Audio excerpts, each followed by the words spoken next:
These teenage sisters believe they're haunted by a poltergeist. I was going to ask the same question as I asked earlier. How many voices are there? 600. 600 the voices. I know the joke. How many really are there, Margaret? I think so far we've had 10 Three.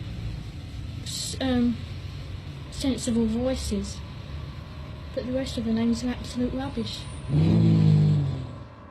284 Green Street, Enfield, London, England. Between 1977 and 1979, a family was supposedly terrorized by a supernatural entity that would possess young Janet Hodgson. These disturbing events inspired the 2006 horror thriller, The Conjuring 2.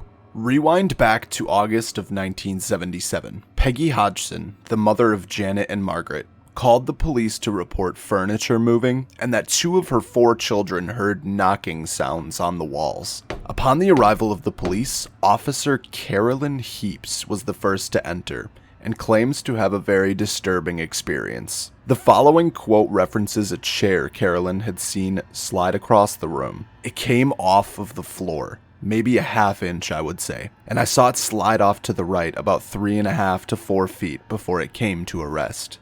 What followed these initial events would go on to be one of the most documented cases in paranormal history.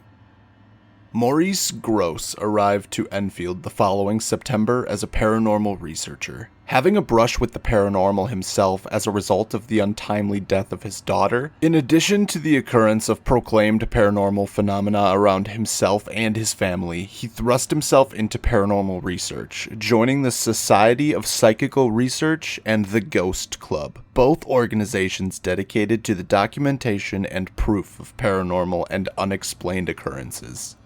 As a part of the research conducted at the residence, Gross recorded hundreds of hours of audio and video. The common occurrence documented in these audio recordings would be of Janet speaking in the tone of a rough older gentleman, heard in recordings such as this.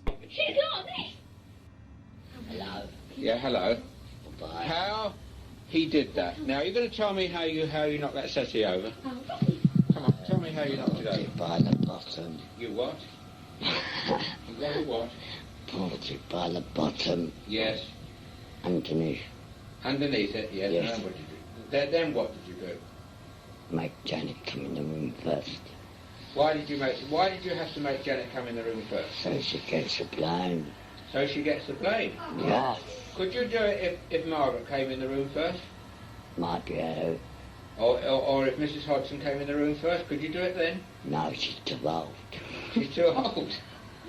Could you do it if I came in the room first? No. Well, what's age got to do with it? What difference does it make how old? Take energy from young people, not old ones. Oh, you only take energy? Yes. Why can't you take energy from old people? I use it all in the day. Pardon? I use it all. Oh, old people use more energy during the day. And do young people store it up then?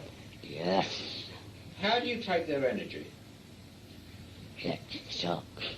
You take it by electric shocks.